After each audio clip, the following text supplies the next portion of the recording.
नमस्कार. माझ्या सद्गुरूंना नमस्कार करते. दोन्ही आचार्यांना नमस्कार करते. ग्रुपमधील सर्व साधकांचे स्वागत करते.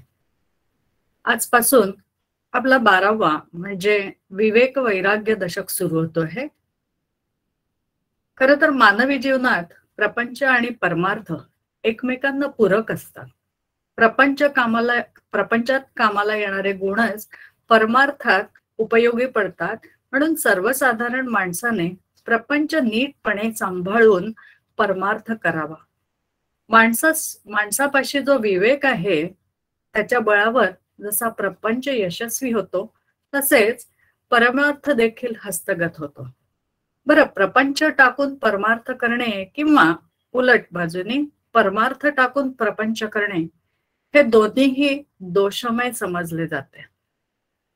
त्यामुळे प्रपंच आणि परमार्थ समांतरपणे चालवणे यातच साधकाचे हित आहे. आजचे जे दोन्ही समास आहेत ते मांडणार आहेत सौ मृणाल कुलकर्णी आणि श्री कपिल कुलकर्णी. हे दोघेही पती पत्नी आहेत. दोघेही उत्तम साधक आहेत.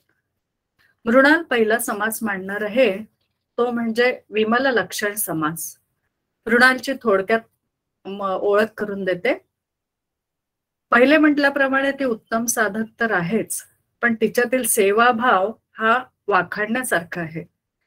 मुलुंडच्या पादुका दौऱ्यात भिक्षा फेरीत तिचा सक्रिय सहभाग होता. बाय प्रोफेशन ती ठाण्यातील न्यू हॉरिझन या शाळेमध्ये शिक्षिका आहे. तसेच ती डॉक्टर काकांची अनुग्रहित आहे. मी मृणालला विनंती करते की तिने आपलं चिंतन सुरू करावं. धन्यवाद वैशालीताई. फक्त दोन्ही आचार्यांना एक विनंती करायची आहे. काकू वालकाताई आणि 1 मिनिट बोलते फक्त की आमच्याकडे थोडंसं मेडिकल इमर्जन्सी आल्यामुळे कपिलचे काका हे ICU मध्ये ऍडमिट आहेत.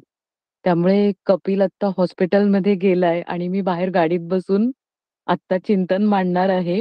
तर फक्त कपिलनी सगळं चिंतन लिहून काढलंय, ते फक्त मी वाचून दाखवीन कारण की तो हॉस्पिटलमध्ये आहे.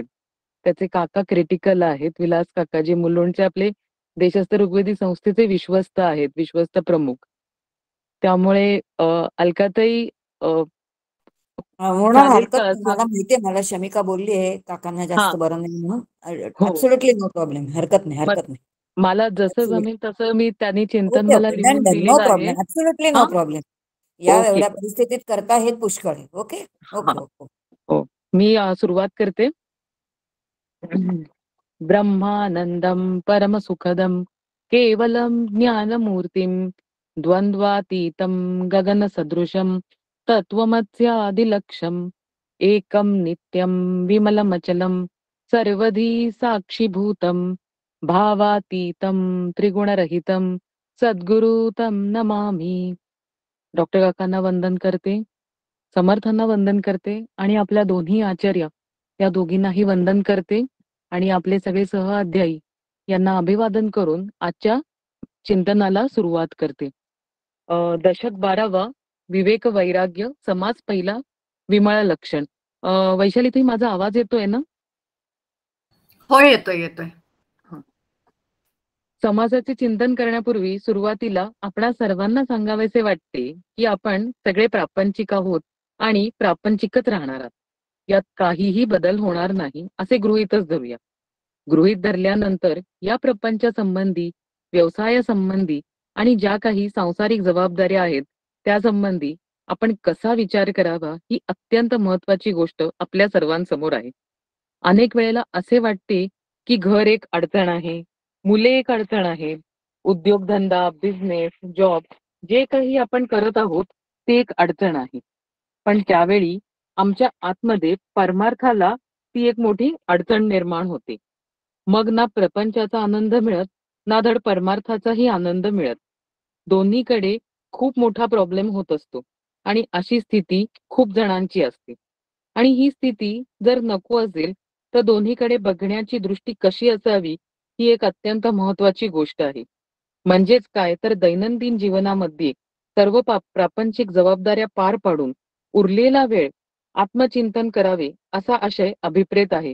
म्हणूनच समर्थ म्हणतात, आधी प्रपंच करावा नेटका, मग घ्यावे परमार्थ विवेका. दिवसभरात चरितार्थ प्रपंच नेटका करून दिवसाच्या उत्तरार्धात विवेकाने प्रपंचाचे चिंतन करावे. परमार्थ सांडून प्रपंच करणे समर्थांना मान्य नाही. आपली कुटुंब व्यवस्था आपल्या जीवनाचा आधार असते. ती भक्कम नीती धर्माच्या पायावर उभी असणे आवश्यक आहे. व्यक्ती स्वातंत्र्याच्या नावाखाली सध्या आपल्या समाजात एक्स्ट्रामॅरिटल अफेअर्स, डिवोर्स, सिंगल पेरेंट किंवा नकारात्मक परमार्थाच्या मागे लागणे इत्यादीमुळे मानसिक ताणतणाव वाढत्या प्रमाणात दिसून येतात आणि उमरत्या पिढीवरही त्याचे विपरीत परिणाम होताना दिसतात आणि समाज अस्ताव्यस्त होतो. प्रापंचिक जबाबदाऱ्या व व्यवसाय आधी सोडून परमार्थ केला तर 2 वेळा जेवण मिळणेही कठीण होईल आणि परमार्थाचा विचारही न करता प्रपंचाचा गाडा चालवत राहिलो तर त्रिविध तापांचे जीवन भोगावे लागते. समर्थ इथे म्हणतात, जो जागरूकतेने प्रपंच करतो त्यालाच निश्चितपणे परमार्थ साधता येतो. प्रपंच ज्याला धड करता येत नाही तो परमार्थात अपयशीच होणार. जागरूकता हा गुण दोन्हीत असणे दोन्हीत सारखाच आवश्यक आहे. पण एक मात्र नक्की आहे की आपण कोणीही तुकाराम महाराज नाही आणि होण्याची सुतराम शक्यताही नाही. तुकाराम महाराज म्हणतात, बरे झाले देवा निघाले देवाळे, बरे झाले देवा बाईल कर्कशा. बरे झाले देवा दिवाळे निघाले ते फार बरे झाले. बायको अत्यंत कटकटी आहे ही गोष्ट फार चांगली झाली. अशा प्रकारे तुकाराम महाराज म्हणू शकतात, तुम्ही आम्ही नाही. तसेच मी करता आहे मी करता आहे ही जी भूमिका आहे ती भूमिका सुद्धा असू नये. प्रपंचामध्ये सुद्धा मी करता नाही आणि परमार्थामध्ये मी काहीही अचीव करणार नाही, कारण नित्यप्राप्ताची प्राप्ती आहे. नवीन काही मिळवायचे नाही, नवीन कुठे जायचे नाही आणि या दोन्ही गोष्टी जरी नेमक्या माहीत असतील तर परमार्थात मी करता नाही आणि प्रपंच करणे ही माझ्या हातात नाही. ईश्वराच्या नियमानुसार जसे होणार तसे होत राहणार आहे.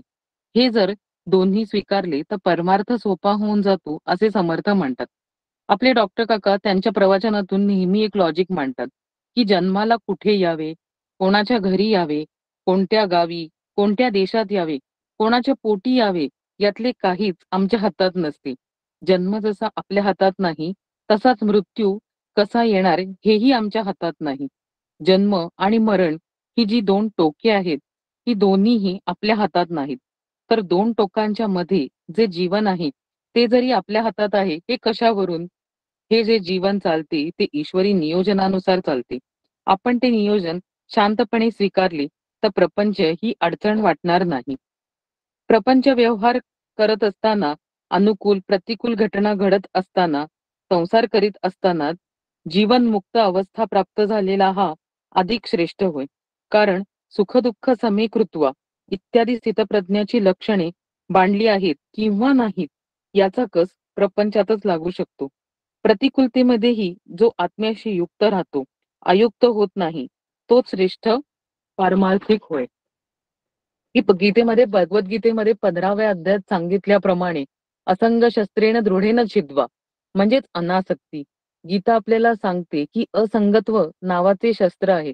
त्या शस्त्राने प्रपंच नावाचा वृक्ष छेदून टाका. म्हणजे मी माझे कर्तव्य जसे करायला हवे तसे करताना असंगत्व जपले तर संसाराचे ओझे वाटणार नाही. अनासक्ती आपण जपली तर आपली जी कसरत आहे, धावपळ आहे ती नक्कीच कमी होईल. काका म्हणतात तसे परमार्थ हा अगदी थोडा आहे. अर्ध्या श्लोकात सांगताना ते म्हणतात, ब्रह्मसत्यम जगन्मिथ्या जीवो ब्रह्मही नापरहा. या पलीकडे परमार्थच नाही, बाकी सगळ्या गोष्टी याच्या पूरक आहेत. प्रपंच उत्तम प्रकारे पार पाडण्यासाठी धैर्य, निश्चय, प्रयत्नांचे सातत्य, निष्ठा, प्रामाणिकपणा इत्यादी जी गुणसंपदा लागते तीच गुणसंपदा परमार्थासाठीही लागते. सावधपणे प्रपंच केला तरच पश्चाताप, जीवाची उलाढाल, भय इत्यादी न झाल्याने परमार्थासाठी आवश्यक ती अंतःकरण स्थिती लागते. प्रत्येकाने मर्यादित दृष्टी विचार न ठेवता दूरदृष्टी ठेवावी. त्याने अखंड प्रयत्न करावेत व संभाव्य घडामोडींविषयी जागे राहून आधीच तरतूद करून ठेवावी. असा हा चाणाक्ष प्रपंचिक माणूस सर्व संबंधितांना ओळखून असतो व त्यांच्याशी तो व्यवहारही करतो. हेच त्याचे वैशिष्ट्य असून ज्याच्या त्याच्या योग्यतेप्रमाणे तो लोकांशी संबंध ठेवतो. म्हणजेच थोडक्यात आपल्यासारख्या प्रापंचिकांनी काय करावे तर दिवसाचा काही भाग प्रपंचासाठी नक्की ठेवायचा आणि उरलेल्या भागामध्ये परमार्थ ठेवायचा. म्हणजे स्वतःसाठी 1 तास अलग ठेवायचा. म्हणजे किमान 1 तास तरी स्वतःसाठी राखून ठेवायचा. त्यावेळी त्यात कोणीही येता कामा नये. असा निर्धारपूर्वक 1 तास जरी मी जपला तर 1 तासात आपल्याला पुष्कळ काही करता येते. त्यामध्ये नामसाधना, ध्यानसाधना, वाचन, मनन, चिंतन हे सर्व करण्यासाठी 1 तास खूप झाला. पण हे जाणीवपूर्वक व प्रयत्नपूर्वक झाले पाहिजे. समर्थ सांगतात, प्रापंचिकाने परमार्थ कसा करावा तर जसा करायला पाहिजे तसा करावा. शांतीने करावा, तृप्तीने करावा. असमाधानाची जराही छटा त्यामध्ये असू नये. म्हणजे दोन्ही बाजूचा जो आनंद आहे म्हणजे साधनेचा आनंद आणि प्रपंचाचा कर्तव्यपूर्तीचा आनंद आहे तोही आपल्याला मिळतो. आणि सगळ्यात महत्वाचे म्हणजे एक पारमार्थिक म्हणून स्वतःची जाणीवपूर्वक इमेज बिल्डिंग करू नये. आपण आपले काम करीत असताना इमेज निर्माण झाली तर काही हरकत नाही, पण जाणीवपूर्वक ती निर्माण करू नये. म्हणून शेवटी 19व्या ओवीत समर्थ म्हणतात की चाणाक्ष प्रापंचिक सर्वांशी सारख्याच सलोख्याने वागतो असे सर्वांनाच वाटते, पण आतून त्याने सर्वांना पारखून ठेवून त्यातील कार्यक्षम व उपयुक्त कोण व टाकाऊ कोण याचा निवाडा केलेला असतो. ज्यांना त्यांना ओळखून तो जवळ करतो, ज्याच्या त्याच्या योग्यतेनुसार त्याच्याशी वागतो. हेच त्याचे महात्म्य होय. जय जय रघुवीर समर्थ. सर्व चिंतन परमपूज्य डॉक्टर काकांच्या चरणी समर्पित करते. धन्यवाद मृणाल. खरं तर तुमच्या घरची परिस्थिती खरंच क्रिटिकल आहे, परंतु याही परिस्थितीत तू चिंतन मांडलेस याबद्दल खरंच तू उत्तम साधक आहे याचा प्रत्यय तर आलाच. तसंच प्रपंच आणि परमार्थ यातील समतोल कसा साधायचा हे तू तुझ्या वागण्यातून दाखवून दिले तुम्ही दोघांनी. कारण आता गाडीत बसून तू चिंतन मांडलं आहेस. खूप खूप धन्यवाद. खरं तर जे तू चिंतन मांडलं त्याच्याबद्दल थोडस खरं दैनंदिन जीवनात प्रापंचिक जबाबदाऱ्या पार पाडून परमार्थ करावा हे खरं आहे. समाजात मानसिक ताणतणाव का वाढले याचे ते कारणही तू चांगलं सांगितलं. तसंच जागृतपणे प्रपंच करणाऱ्याच परमार्थ चांगला करता येतो. आपण तुकाराम महाराज नाहीत आणि त्यांनी तुकाराम महाराजांचा जो दृष्टांत दिला तोही योग्यच. परमार्थात मी करता नाही याची जाणीव असणे अगदी खरं आहे. डॉक्टर काकांनी सांगितलेला मोलाचा विचारही खूप योग्य प्रकारे सांगितलास.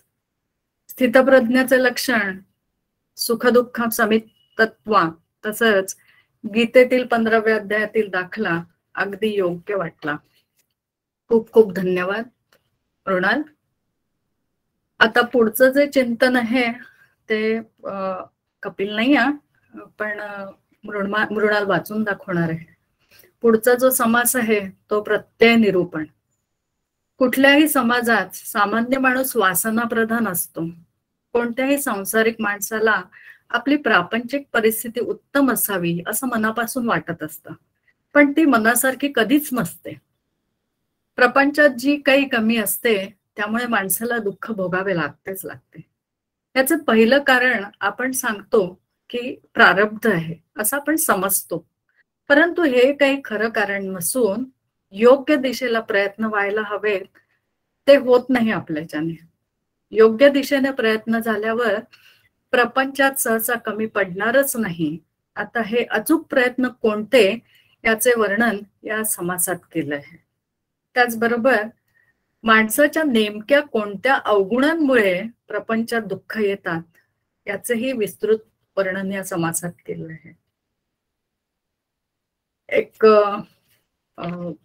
थोडक्यात मी कपिलची ओळख करून देते. आपल्या सगळ्यांना माहितीच आहे कपिल. कपिल कुलकर्णी हा अतिशय उत्तम साधक आहे, त्याचाही सेवाभाव वाखाणण्यासारखा आहे. मुलुंडच्या भिक्षा फेरीत त्याने पडेल ते काम केलंय. याआधीही कपिलने आपले चिंतन मांडलं आहे. बाय प्रोफेशन ठाण्यातल्या ज्युनियर कॉलेजमध्ये कम्प्युटर सायन्सचा तो लेक्चरर आहे. तसेच महाराष्ट्राच्या HSC बोर्डात तो मॉडरेटर म्हणून काम करत आहे. तसेच डॉक्टर काकांचा तो अनुग्रहित आहे.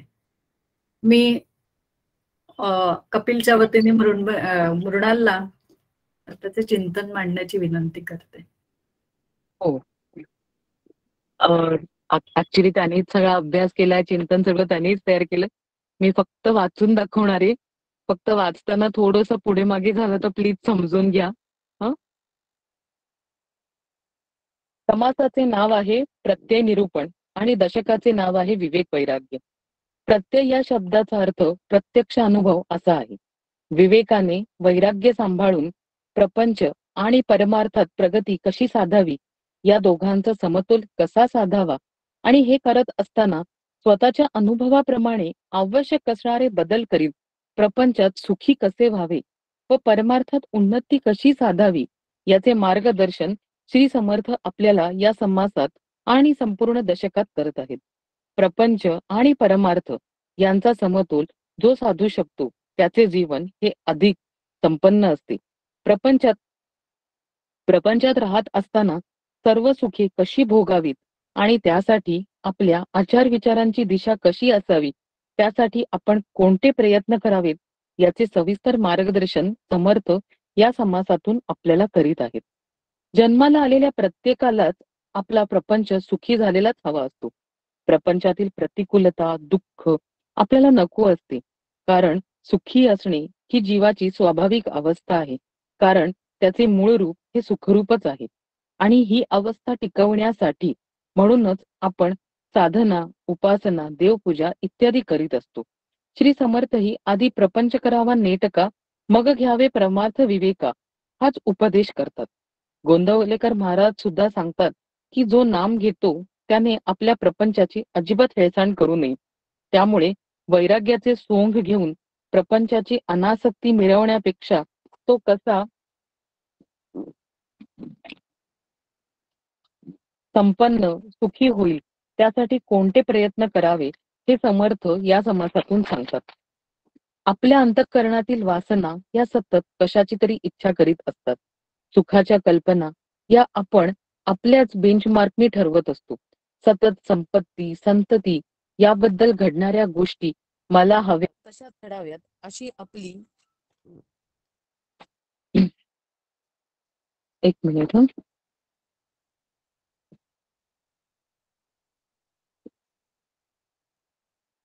सॉरी सतत संपत्ती, संतती याबद्दल घडणाऱ्या गोष्टी मला हव्या तशाच घडाव्यात अशी आपली इच्छा असते. पण प्रत्यक्षात बऱ्याच वेळा परिस्थिती ही विपरीत असते आणि याच ठिकाणी नेमका गोंधळ चालू होतो. अशा वेळी आपण देवाला, प्रारब्धाला दोष देऊ लागतो. मी असे काय केले, देवाच्या दरबारात न्याय नाही, अशी वाक्य आपण सहज बोलून जातो. खरे तर प्रारब्ध हा परमार्थातील शेवटचा टप्पा किंवा विचार असे म्हटले तरी चालेल, पण आपण त्याला सुरुवातीलाच आणून ठेवतो आणि आपल्या क्षमता, स्वप्नांना हताशपणे मुरड घालतो. याच ठिकाणी समर्थ आपल्याला खडबडून जागे करतात. समर्थ म्हणतात, अचूक यत्न करवेना, म्हणून केले ते सजेना, आपला अवगुण जाणवेना, काही केल्या श्रीराम. प्रारब्धाला बदलून टाकण्याचे सामर्थ्य आपल्यात निर्माण करून मनासारख्या गोष्टी जर घडवायच्या असतील तर त्याला योग्य प्रयत्नांची जोड मिळणे आवश्यक आहे. प्रयत्न करताना प्रयत्नांचे साध्य व साधन यांचे विषयी पूर्ण कल्पना असल्याशिवाय केलेले प्रयत्न हे अपेक्षित फळ कधीच देणार नाही. प्रारब्धावर सर्व घालून स्वतःमधील अवगुण प्रयत्न न करण्याची वृत्ती बाजूला सारून स्वतःमध्ये सामर्थ्य निर्माण करणे समर्थांना अपेक्षित आहे. प्रपंचातील रडगाणे गात राहणे हा आपला अत्यंत जिव्हाळ्याचा विषय असतो. रामकृष्ण परमहंस म्हणतात, प्रपंचातील दुःखासाठी मनुष्य हंडाभर अश्रू गाळेल, पण जिच्यामुळे प्रपंचातील दुःखी नाहीशी होणार आहेत त्या माझ्या काली मातेसाठी 2 अश्रू सुद्धा त्याच्या डोळ्यात येणार नाहीत.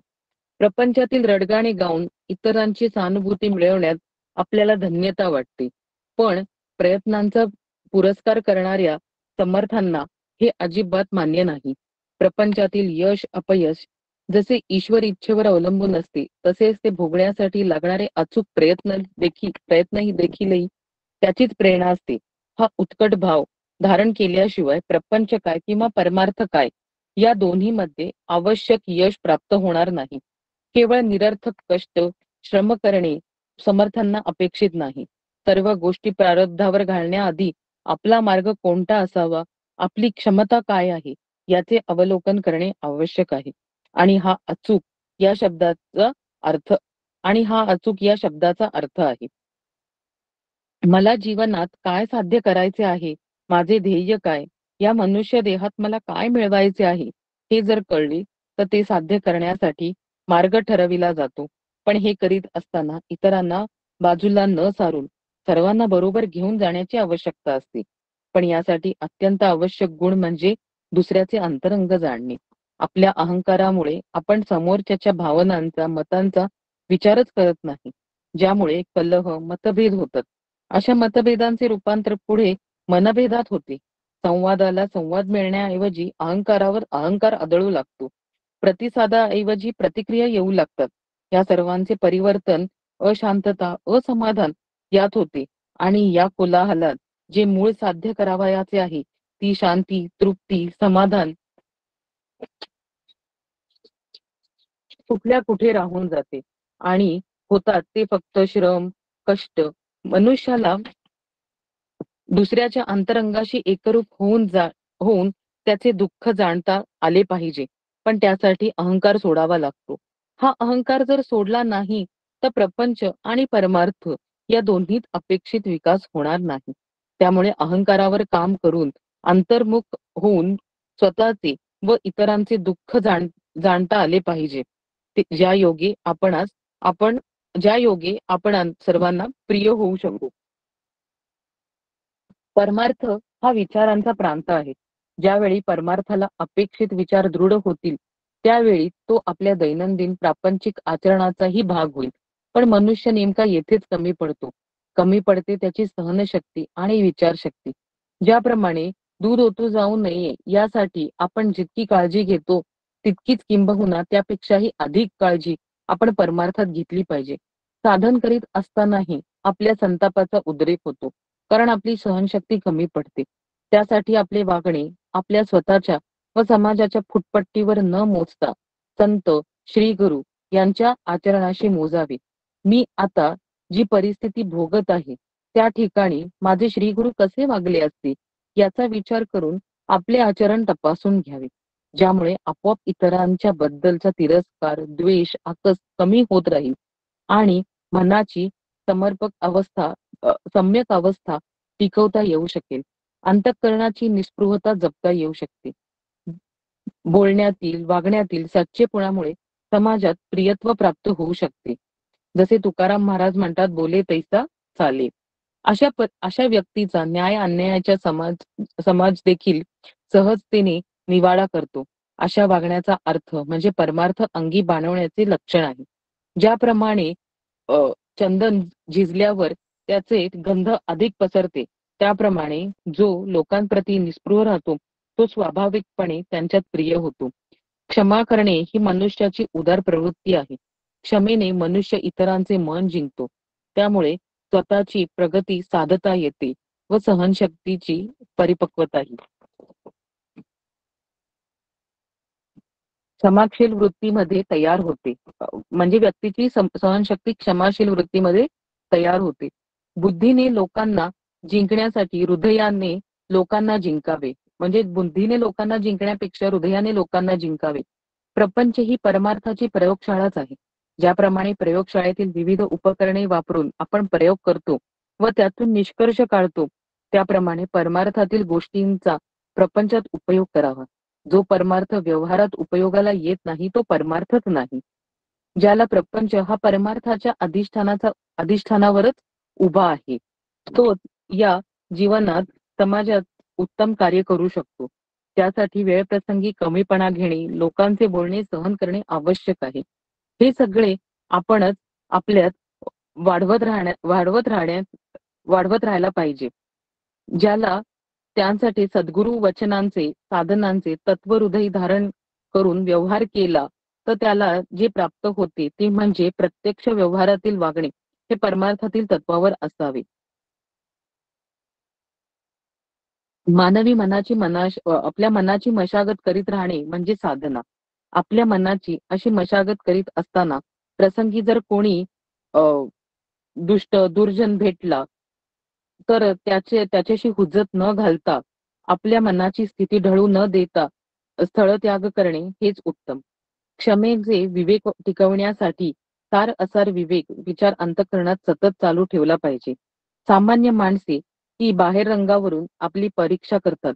त्यांना आपल्या अंतरंगाची परीक्षा करता येत नाही. पण ज्याचा व्यवहार हा परमार्थाच्या विचारांवर अधिष्ठित असतो त्याला शाश्वताच्या शोधामध्ये दृश्यातील कोणतीच गोष्ट टिकू शकत नाही.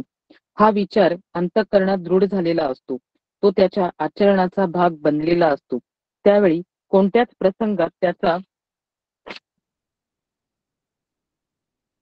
धीर कधीच ढळत नाही.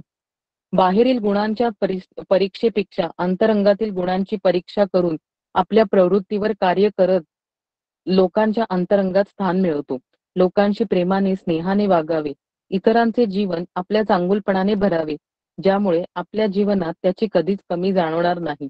पण त्यासाठी स्वतःच्या अहंकाराचा त्याग, इतरांचे अंतःकरण जाणणे हे गुण आपल्यात बाळगावे लागतील. त्यासाठी परमार्थातील विचारांची दृढता करून प्रपंचातील वृत्ती विशाल करावी लागेल. हे विचार प्रत्यक्ष आचरणात आणावे लागतील. असे न केल्यास केवळ ग्रंथज्ञान होऊन प्रसंग अनुमानिता येणार नाही. त्यावेळेचे वागणे हे जागतिक शांतते मला वाचत कळत नाही त्यांनी काय लिहिलंय. त्यामुळे ज्याला प्रपंचात उन्नती साधायची आहे त्या प्रापंचिकाला आणि ज्याला समाजात जाऊन लोकांमध्ये मिसळून काम करायचे आहे अशा महंताला सुद्धा पारमार्थिक संकल्पनांचा व प्रत्यक्ष व्यवहाराचा समतोल साधून उन्नती कशी साधावी याचेच मार्गदर्शन समर्थांनी या समाजात केले आहे. जय जय रघुवीर समर्थ. आचार्य काही चुका झाल्या असतील वाचण्यात त्याचं प्लीज थोडस समजून घ्या. मृणाल आणि कपिल तुम्हा दोघांचेही खूप खूप आभार आणि धन्यवाद. संपूर्ण समासाचा या प्रत्यय निरूपण समासाचा अतिशय सुंदर रीतीने आढावा घेतलाय.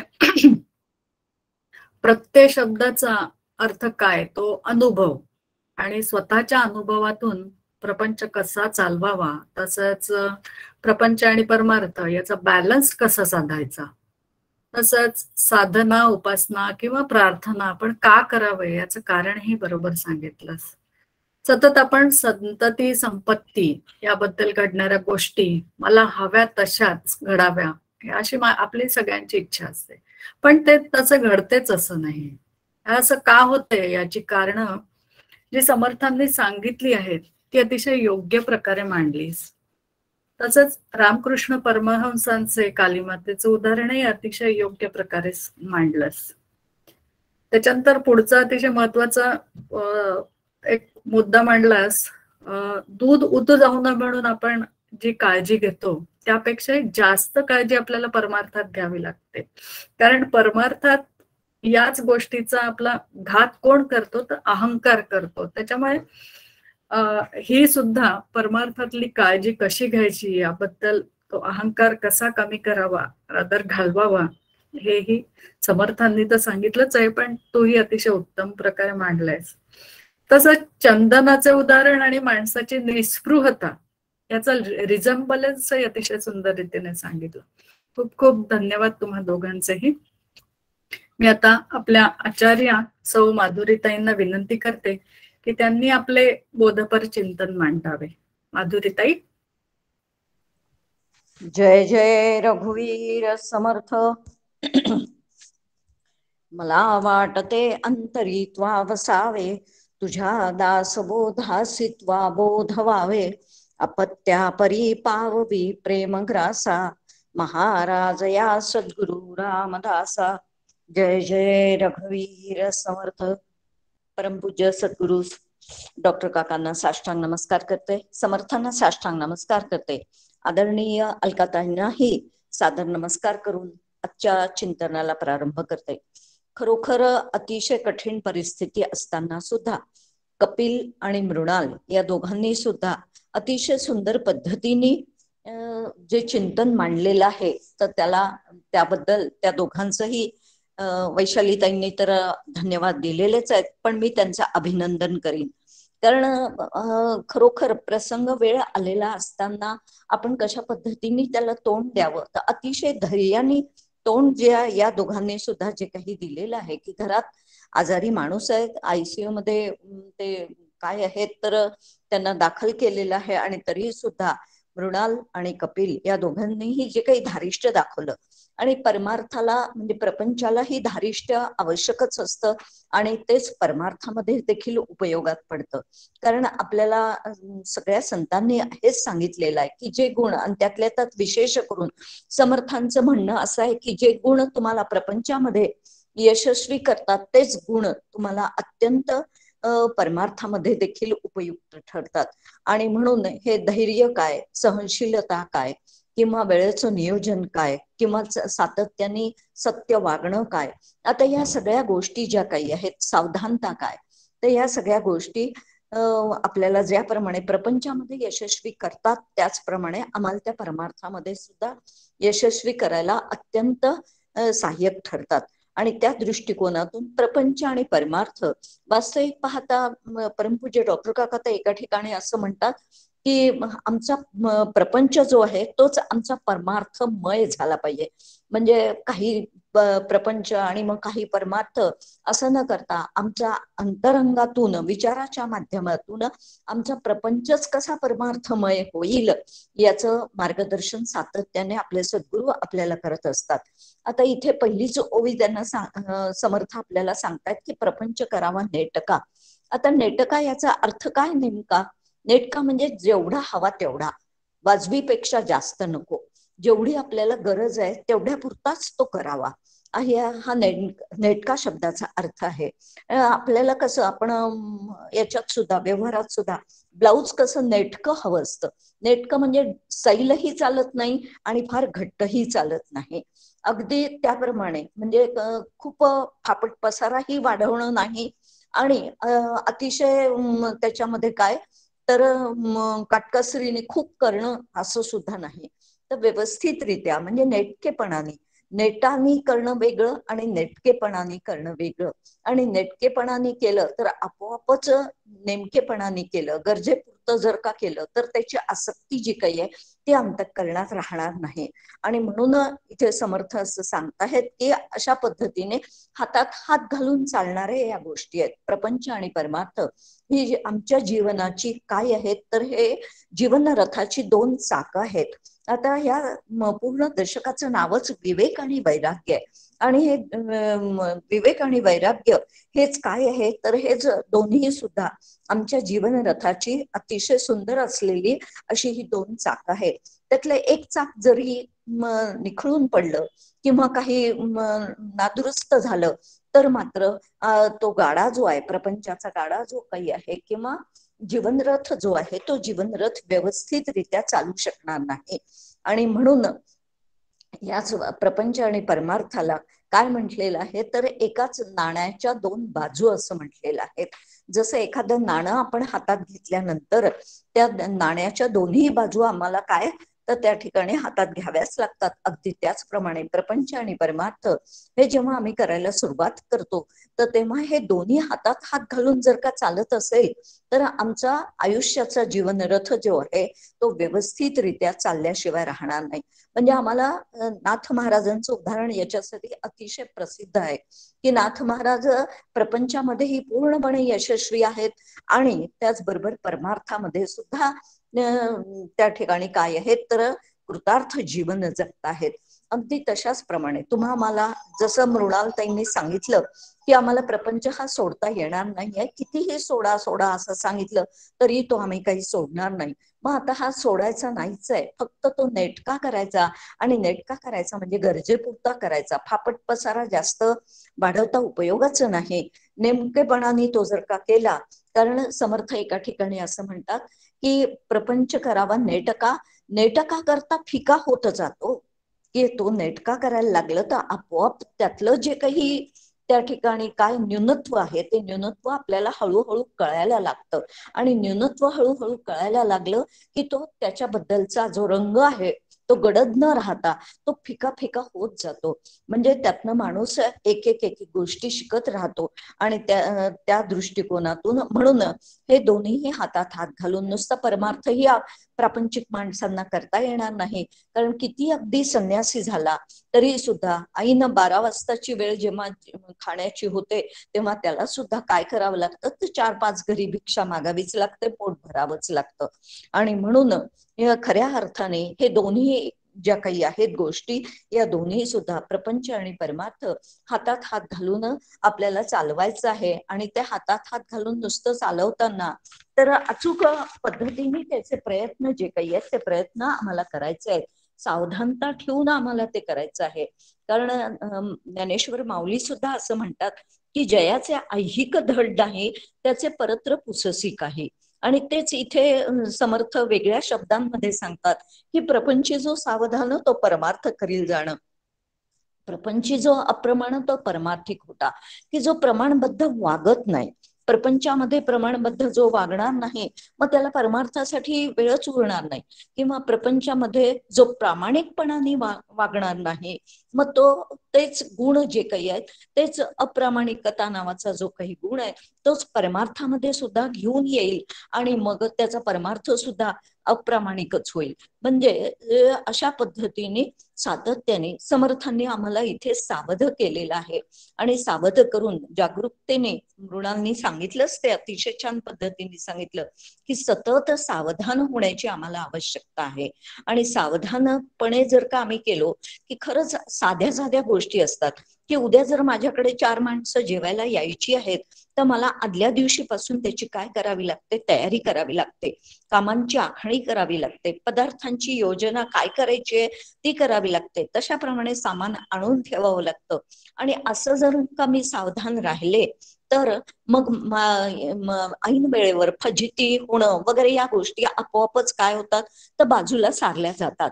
हे जसं प्रपंचामध्ये आहे त्याचप्रमाणे समर्थांनी सुद्धा इथे सांगितलेलं आहे की म्हणून असावी दीर्घ सूचना, अखंड करावी चालना. पुढे होणाऱ्या गोष्टींसाठी आम्ही आधीच काय जागृत राहिलं पाहिजे. की ज्याप्रमाणे आपण व्यवहारामध्ये सुद्धा मुलगा मुलगी जन्माला आल्याबरोबर काय NSC काढायला लागतो किंवा काय आणखीन त्यांच्या नावाने काय टाकायला लागतो, तर लाईफ इन्शुरन्सच्या दृष्टिकोनातून सुद्धा आपण खातं जे काही आहे तर ते बॅलन्स जो आहे आमचा तो व्यवस्थित की पुढे होणाऱ्या ज्या काही त्यांच्या शिक्षणासाठी लग्नासाठी लागणाऱ्या हे व्यवहारात जसं आम्ही अत्यंत खबरदार असतो, व्यवहारात आपण अशा पद्धतीने दीर्घ सूचनेचा अभ्यास करतो, अगदी त्याचप्रमाणे पुढे प्रसंग कसे येणार आहेत, काय येणार आहेत, मला वेळ मिळणार आहे का, मी परमार्थ करू शकणार आहे का, माझे शरीर मला साथ देणार आहे का.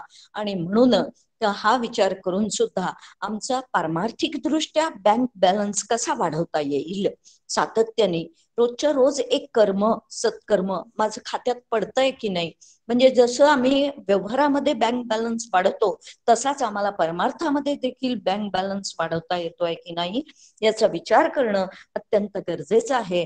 आणि असं जर का आमचं दोन्ही हातात हात घालून चाललं तरच खऱ्या अर्थाने मग आमचा प्रपंचच हळूहळू परमार्थ रूप होऊन जाईल. वेगळा परमार्थ करण्याची आवश्यकताच राहणार नाही. आणि म्हणून समर्थांनी अशा पद्धतीने हा प्रपंच आणि परमार्थाची सांगड आम्हाला घालायला सांगितलेली आहे. आता प्रत्ययनिरूपण सुद्धा अतिशय सुंदर असलेला समास, हे सगळे समास रोजच्या जीवनामध्ये कशा पद्धतीने आम्ही ते काय करू शकतो तर आमच्या जीवनामध्ये ते उतरवू शकतो, अतिशय महत्वाचे असणारे असे हे समास आहेत. कारण छोट्या छोट्या गोष्टी समर्थ आम्ही प्रपंचात कशा पद्धतीने वागावं हे आम्हाला शिकवत आहेत.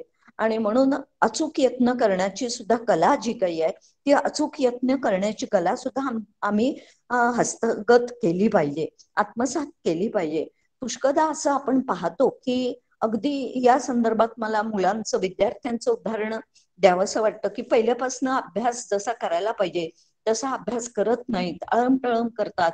किंबहुना ज्या गोष्टीसाठी आपल्याला सगळ्या प्रकारची सुविधा दिलेली आहे तर त्या सगळ्या प्रकारच्या सुविधांचा वापर ह्या भलतीकडे केला जातो, अचूक यत्न केले जात नाहीत. आणि मग मार्क्स मात्र कमी मिळाले किंवा काय मिळाले तर त्याचं खापर जे आहे ते आपण त्याचं खापर कोणावर फोडतो तर दैवावर फोडतो. वास्तविक पाहता दैवावर खापर फोडण्याचं काही सुद्धा कारण नाही. आपण जर योग्य दिशेने योग्य प्रयत्न जर का केले तर आपल्याला सहसा काय येणार नाही, अपयश येणार नाही असं समर्थ असं सांगताहेत. आणि त्या दृष्टिकोनातून आपण सातत्याने आपले अचूक प्रयत्न होतील की नाही. किती सुंदर सुंदर ओव्या समर्थांनी या बोलण्याच्या संदर्भात सुद्धा इथे वापरलेल्या आहेत.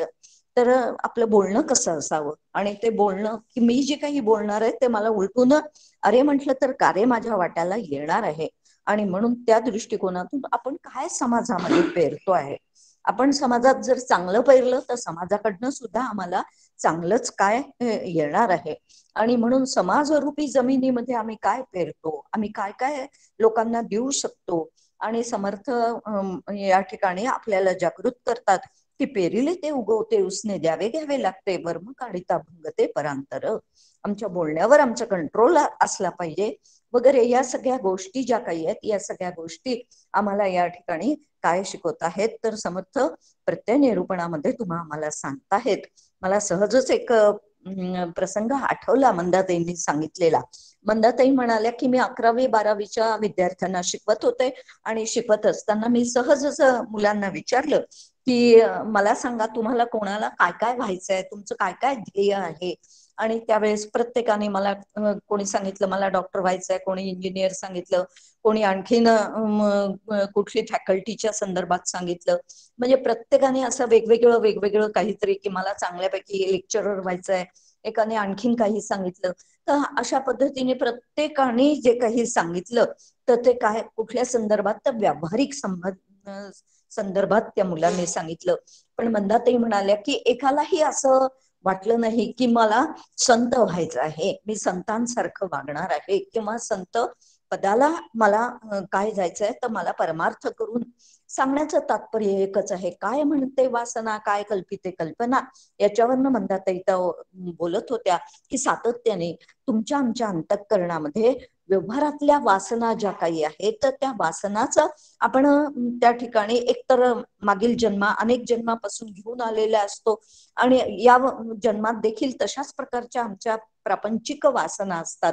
सातत्याने ज्या कल्पना आम्ही सतत सतत करत राहतो त्याचाच जेव्हा गडद रंग होतो तेव्हा ती काय होऊन जाते तर तेव्हा त्याला वासना असं म्हटलं जातं. तर अशा पद्धतीने हा सगळा विचार समर्थांनी याच्यामध्ये सांगितलेला आहे आपल्या बोलण्याविषयी, आपल्या वागण्याविषयी. आणि मग सांगितलंच, मृणालनी वाचूनच दाखवलं की जो बोलतो आणि तशाप्रमाणे वागतो तोच खऱ्या अर्थाने त्याचं काय होतं तर प्रगती होते. आपण असं आहे मरण म्हणून राखावे बरे, पण 26व्या ओळीमध्ये समर्थ म्हणत आहेत की खऱ्या अर्थाने आम्हाला मरण आहे हे याचं सतत स्मरण जर ठेवलं तर काय होईल तर आपल्या हातून कधीही चुकीच्या गोष्टी घडणार नाहीत. मला सहजच एक प्रसंग आठवतो आहे. आमच्या एक ओळखीच्या गुरुभगिनी आहेत तर त्या गुरुभगिनींनी एकदा एक घर विकत घेतलं, रेडीमेड घर विकत घेतलं. घर विकत घेताना काही म्हणजे घर आतून कसं आहे काय आहे वगैरे सगळं त्यांनी व्यवस्थित पाहिलेलं होतं. पण बाहेरची काही परिस्थिती जी काही होती ती मात्र त्यांच्या एवढी लक्षात आली नव्हती. विकत घेतल्यावरती ते लोक राहायला आले सगळे त्या घरामध्ये आणि राहायला आल्यानंतर मग मात्र त्यांच्या लक्षात आलं अरे आपण हे जे घर घेतलेलं आहे हे जरा चुकीच्या ठिकाणी आपलं घेतलं, आपल्याला ते लक्षात नाही आलं. असं होतं की काही 1-2 शेतं टाकल्यानंतर स्मशानभूमी होती आणि त्यामुळे त्या ठिकाणी ते सकाळी उठल्यानंतर खिडकीतनं बाहेर जर का बघितलं किंवा दुपारी बघितलं किंवा संध्याकाळी बघितलं तर त्यांना तिथून त्या ज्वाळा ज्या काही आहेत स्मशानभूमीतल्या तर त्या ज्वाळा पेटलेल्या दिसायच्या आणि मग मनामध्ये धस्स व्हायचं. आणि त्या दृष्टिकोनातून मग त्यांना असं वाटायला लागलं की अरे हे काही बरोबर नाही, आपण घर घेतलं पण पाहताना ही गोष्ट काही आपल्या लक्षात आली नाही.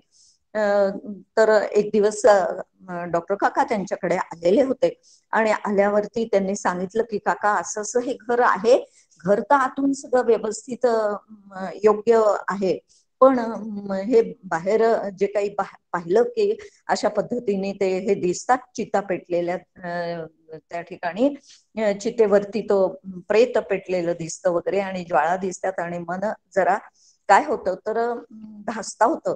तर त्यावेळेस मग घर बदलायचा आमचा विचार आहे असं त्यांनी त्या यांनी कुटुंबाने सांगितलं जेव्हा काकांजवळ. तर तेव्हा काका म्हणाले की काही हरकत नाही, कशाला घर बदलायचं, सगळं व्यवस्थित आहे, ठीक आहे. समर्थांनी म्हणे छान सोय केलेली आहे, आपणास आहे मरण म्हणून राखावे बरेपण. आता ही सोय जी काही आहे ही समर्थांनी केलेली आहे. सांगण्याचं तात्पर्य असंच की संत जे आहेत ते कशा युक्त्यांनी आपलं समाधान जे आहे ते कसं आपण आपलं टिकवून ठेवायचं हे अशा युक्त्यांनी आपल्याला सातत्याने सांगत राहतात. आणि याच दृष्टिकोनातून 30व्या ओवीमध्ये सुद्धा समर्थ आपल्याला सांगतात की विद्या उदंडची शिकला, प्रसंग मान चुकतच गेला, तरी मग ते विद्येला कोण पुसे. तर सातत्याने आपण जे काही शिकलेलो आहे ते आपल्याला काय करता आलं पाहिजे, तर वेळ प्रसंगानुसार त्या विद्येचा आपल्याला वापर करता आला पाहिजे. मला पुन्हा एक छान छोटासा प्रसंग एका यांनी सांगितलेला आठवतो आहे की एक कीर्तनकार होता म्हणे आणि तो कीर्तनकार एकदा काय करायला गेला तर एका ठिकाणी कीर्तन करायला गेला. कीर्तन कशासाठी त्याचं आयोजित केलेलं होतं तर त्यांची वास्तू शांत होती घराची आणि वास्तू शांतीनिमित्त तो कीर्तन करत होता. आता वेळ प्रसंग पाहून वास्तविक मग त्याने वास्तुशांतीचं कीर्तन होतं तर पूर्वरंगाला अभंग कोणता घेतला होता तर पूर्वरंगाला अभंग घेतला होता देह हा कोणाचा घर हे कोणाचे, तुकाराम महाराजांचा जो अभंग आहे. वास्तविक आता वास्तुशांतीचं कीर्तन आहे आणि अशा प्रकारचा पूर्वरंग त्यांनी घेतला होता. म्हणजे प्रसंगमान त्याच्याजवळ कीर्तनाची कला होती पण त्यांनी त्या ठिकाणी तो योग्य वापर केला नाही आणि उत्तर रंगाला त्यांनी जे काही आख्यान लावलं होतं तर ते लंका दहनाचं आख्यान लावलं होतं. सांगण्याचं तात्पर्य एकच आहे की माणूस कितीही शिकला पण प्रसंगमान जर का चुकत गेला तर मात्र त्या विद्येला कोणी सुद्धा पुसत नाही. आणि या दृष्टिकोनातून अशा पद्धतीने हे दोन्ही समास आम्हाला खूप काही व्यवहारातलं आणि परमार्थातलं शिकवून जातात आणि ते आपण सातत्याने आचरणात आणण्याचा प्रयत्न करूया. आणि समर्थांनी तशा पद्धतीचं आमचं आचरण सातत्याने तसं घडवत राहावं अशी आम्हाला काय द्यावी तर सद्बुद्धी द्यावी अशी प्रार्थना करते आणि झालेलं चिंतन समर्थांच्या चरणी सद्गुरूंच्या चरणी अर्पण करते. जय जय रघुवीर समर्थ. मधुरताई खूप खूप धन्यवाद. प्रपंच आणि परमार्थ कसा व्हावा तर प्रपंच हाच परमार्थमय होईल याचे मार्गदर्शन आपले सद्गुरू करत असतात. तसंच प्रपंच करावा नेटका, तर नेटका या शब्दाचा अर्थ काय तर अगदी मोजका आणि नेमकेपणाने, तर नेटाने नाही. हे खूप छान सांगितलं. तसंच प्रपंच आणि परमार्थ ही आपल्या जीवनरथाची जी चाकं आहेत किंवा एकाच नाण्याच्या दोन बाजू आहेत. तर तेव्हा आपला जीवनरथ व्यवस्थितपणे चालण्यासाठी दोन्ही बाजू कशा महत्वाच्या आहेत हे आपण फार छान रीतीने समजावून सांगितलं. नाथ महाराजांचं उदाहरण, त्याच्यानंतर दोन्ही म्हणजे प्रपंच आणि परमार्थ दोन्ही हे सावधानतेने का करायचे, कसे करायचे, समर्थांनी आपल्याला अतिशय सावध केले आहे त्या समासात. तसंच सावधानतेने काय होते तर आपली होणारी फजिती टाळता येते आणि आपण व्यवहारात जसं आर्थिक धोरण ही पुढची तरतूद करून ठेवण्यासाठी असते तसंच ऍट द सेम टाइम परमार्थातील बँक बॅलन्स कसा वाढवायचा ते कसं गरजेचं आहे हे पण खूप छान सांगितलं. तसंच अचूक प्रयत्नांनी आपल्याला हवे ते कसे साधता येते आणि पेरिले ते उगवते, उसिणे द्यावे घ्यावे, वर्म काढिता भंगते परांतर. ही ओवी अतिशय पटणारी ओवी आहे. तसंच मंदाताईंचं जे उदाहरण तुम्ही जे सांगितलं प्रत्यय निरूपणावर बोलताना, ते खूपच आवडलं. आणि शेवटी आपण जे उदाहरण दिलं की मरण म्हणून राखावे बरेपण, ही समर्थांनी केलेली तरतूद आहे, हे डॉक्टर काकांनी सांगितले, ते खरंच योग्य वाटली. वास्तविक परिस्थिती जी तुम्ही ती सांगितली तुमच्या गुरु भगिनींची, तर ती परिस्थिती खरंच काळजी करण्यासारखी होती. पण त्या परिस्थितीतही चांगलं काय घ्यावं हे आपल्या सद्गुरू, हे याचं मार्गदर्शन आपल्याला सद्गुरूच करू शकतात. खूप खूप धन्यवाद माधुरीताई. मी आता अलका मावशींना विनंती करते की त्यांनी बोधपर चिंतन मांडावे. जय जय रघुवीर समर्थ. समर्थांच्या चरणी आणि परमपूज्य काकांच्या चरणी वंदन करते. एक 10 मिनिटांमध्ये काही चिंतन म्हणते. बरंचसं चिंतन खूप काही झालंय, त्यामुळे आणखीन काही माझं काम खूपच सोपं झालंय. कारण अत्यंत कठीण परिस्थितीमध्ये मृणाल आणि कपिलने दोघांनी छान चिंतन मांडलं. म्हणजे अभ्यास खरोखर छान केला होता. मृणालचंही अत्यंत मुक्त चिंतन होतं. कपिलचे काही शब्द तर मला फारच आवडले. मतभेद, मनभेद असे सहज आलेले ते शब्द फार गोड होते. दोघांचंही मनापासून कौतुक आहे की एवढं सगळं केलंय. त्यामुळे वैशालीताई पहिल्यांदाच सूत्रसंचालन करते. खूप गोड. आरतीताईंची जागा छान भरून काढलेली आहे. त्यामुळे आणखीन एक नवीन आम्हाला छान बोलणारा कार्यकर्ता छान मिळाला. त्यामुळे वैशालीताई एकदम कौतुक भरपूर. धन्यवाद. माधुरीताईंचं नेहमीप्रमाणे खूपच छान. त्यामुळे भरपूर गोष्टी साठा असल्यामुळे एक वेगळा बघते आता मी काहीतरी वेगळं मांडते. मला पहिल्यांदाच असं वाटलं की हा समाज जो आहे तो विवेक आणि वैराग्य आहे. समर्थांचे दोन्ही शब्द खूपच आवडते. हा पूर्ण दशकच आमच्या मामांना फार आवडायचा. मामाने मी म्हणायचे, बाकी काही नाही तरी हा दशक मला खूप आवडतो. आणि त्यातले पहिले 2 समासही मला फार आवडतात. पण हा दशक कशासाठी? कारण मामांचा पिंड जो होता तो पक्का कार्यकर्त्याचा पिंड होता. आणि इथून समर्थांना महंत घडवायला समर्थांनी सुरुवात केली. आणि त्यासाठी लागणारी जी काही गुणसंपदा आहे ते समर्थ आपल्याला या ठिकाणी सांगतात. मला गंमत अशी वाटते की ते विवेक आणि वैराग्य आपण त्याच्या व्याख्या अनेक वेळेला बघितल्यात आपल्या या दासबोध अभ्यास वर्गामध्ये. पण संतांची एक खूप सुंदर वाक्य आहे, म्हणजे महाराजांचीच आहे मला वाटतं वाक्य, की परमात्मे प्राप्तीसाठी जे स्वीकारणे तो विवेक आहे. आणि परमार्थ प्राप्तीच्या आड जे येतं ते विचाराने दूर सारणे याला वैराग्य म्हणतात. इतकं साधी सोपी विवेक वैराग्याची व्याख्या या ठिकाणी आपण त्या समासाची बघितली, म्हणजे त्याचं नाव दिलेलं आहे त्याचं. आणि मग पहिला जो दशक आहे त्याच्यामध्ये समर्थ प्रपंच आणि परमार्थ दोन्हीला अतिशय उत्तम महत्त्व देतात. एकाच नाण्याच्या 2 बाजू. आता जसं सांगितलं की एकाच रथाची 2 चाकं. मला मोहनाताईंचं एक सुंदर वचन आहे. ते असं म्हणतात, प्रपंच परमार्थाचे नाते उमाशंकराचे, पळभरही न चाले क्षणभर एकावेळी कोणाचे, गृहस्थाश्रमी सहज पांघरे विरक्तिशाली. बस हे प्रपंचामध्ये आणि परमार्थ हे दोन्ही जे आहेत, उमा आणि शंकराचं जितकं नातं अद्वैत आहे तितकेच हे जे 2 गुण आहेत ज्याला आपण म्हणतो की प्रपंच आणि परमार्थ दोन्ही इतके एकरूप आहेत, म्हणजे त्याच्यामध्ये अद्वैतच आहे. जसं सांगितलं की आपला प्रपंचच परमार्थ स्वरूप झाला पाहिजे हे जे काही सांगणं आहे, तर तो विचार त्या ठिकाणी आहे. आणि पहिली ओवी जी बघितली ती आधी प्रपंच करावा नेटका. मला आठवते मी मारुती बुवांकडनं ही ओवी ऐकली होती. बुवा म्हणाले, आपण खूप काही ऐकतो पण जोपर्यंत आपण सांप्रदायिक ऐकत नाही तोपर्यंत सांप्रदायिक अर्थ कळत. या ओवीचा सांप्रदायिक अर्थ काय आहे? आधी प्रपंच करावा नेटका मग घ्यावे परमार्थ विवेका. याचा अर्थ आधी आणि मग म्हणजे केव्हा? आयुष्याच्या पूर्वार्धात आणि उत्तरार्धात असा त्याचा अर्थ नाही. तर जीवाला कळायला लागल्यापासून दिवसातल्या 24 तासापैकी 23 तास 55 मिनिटं प्रपंच करा, पण आत्महितासाठी निदान 5 मिनिटं करा. आणि म्हणून आधी आणि नंतर काय, की आधी कर्तव्य कर्म, आधी प्रपंच, आधी स्वतःचा जो काही प्रपंच आहे तो म्हणजे लौकिकातलं जे काही कमवणं आहे, पण त्याचबरोबर निदान काही काळ तरी आपल्याला स्वतःचा देता आला पाहिजे. हा सांप्रदायिक विचार आहे. आणि यामुळे दोन्ही या ठिकाणी अपेक्षित आहे. प्रपंच जो सावध तो दुःखी आहे म्हटले, आणि जो बेसावध आहे समर्थ त्याला दुःखी म्हणतात. हा जो विचार आहे ना, म्हणजे प्रपंच आणि परमार्थाचा एकत्र कुठे आहे. शंकराचार्यांची जी विचारधारा आहे त्याच्यामध्ये त्यांनी सुंदर हाच दृष्टांत दिलाय. ते असं म्हणतात, थोडं कल्पना करा, शरीराचा एक उजवा भाग आहे, एक डावा भाग आहे. उजवा भागच खूप वाढला तरी शरीर बेडक दिसणार, डावा वाढला तरी बेडक दिसणार. दोन्ही जे आहेत त्याची वाढ उत्तम झाली पाहिजे. त्याला सूज नकोय. सूज आणि वाढ याच्यामध्ये फरक आहे. इथे कुठेतरी आपल्याला विवेक वापरायचा. आणि मग विवेक वापरणं याचा अर्थ आपल्याला बुद्धीची क्षमता वापरायची.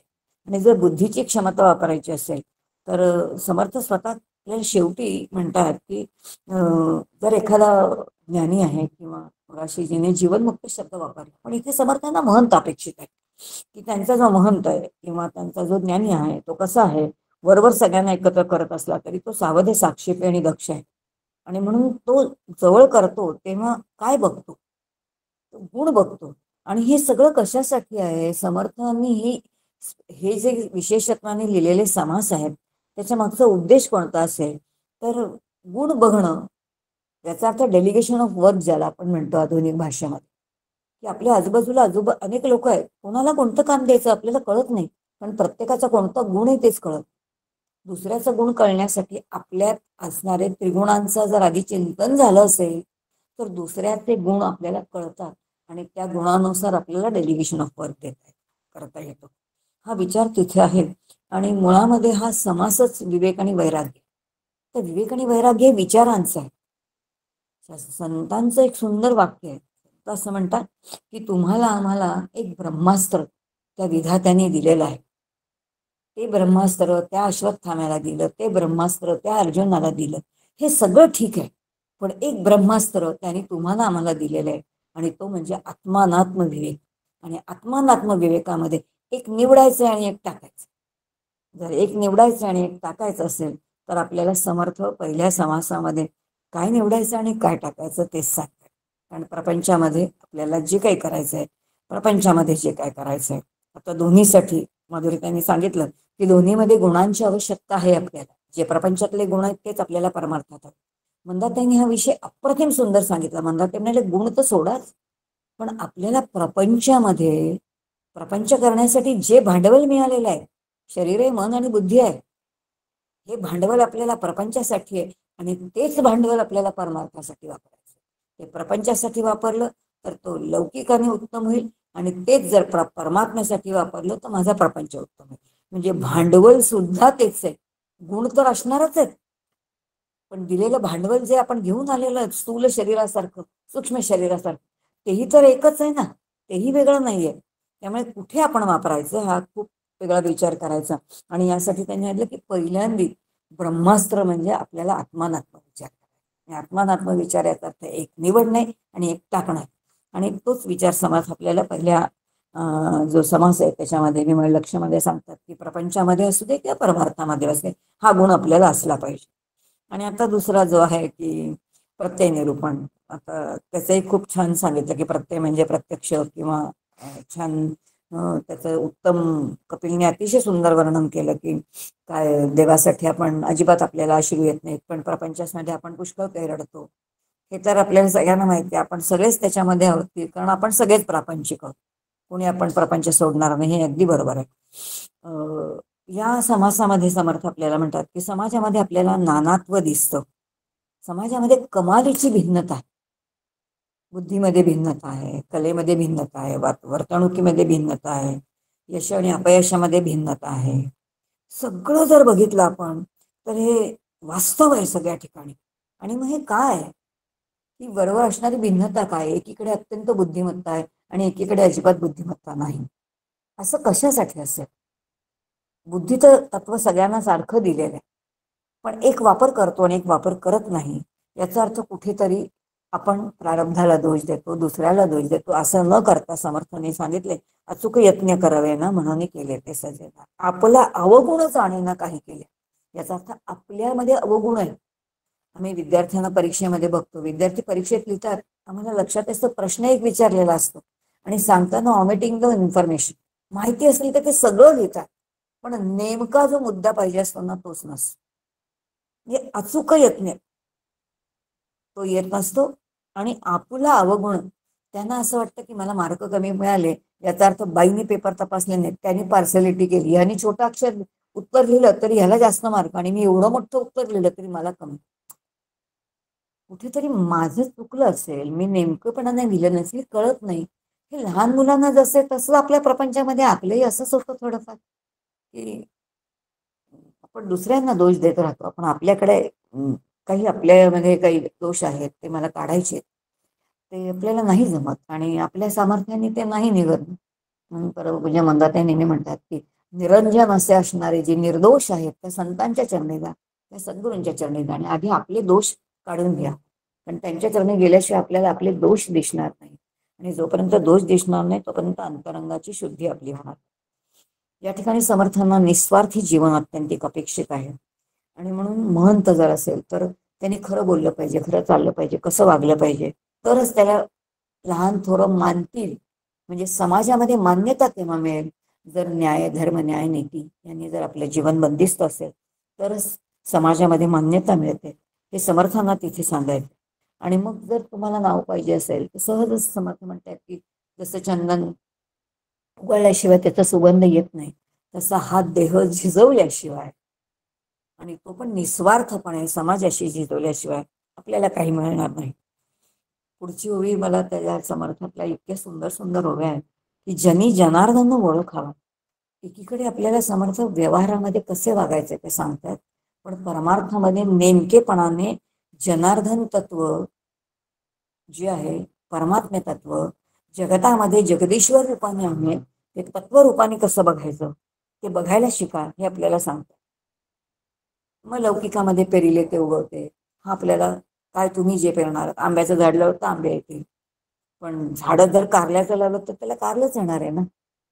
मग हे कुठेतरी जाणून आपण काय प्रकाराने काम करायचंय, आपण काय प्रकाराने चिंतन करायचंय, काय प्रकाराने आपलं आध्यात्मिक जीवन उन्नत करायचंय.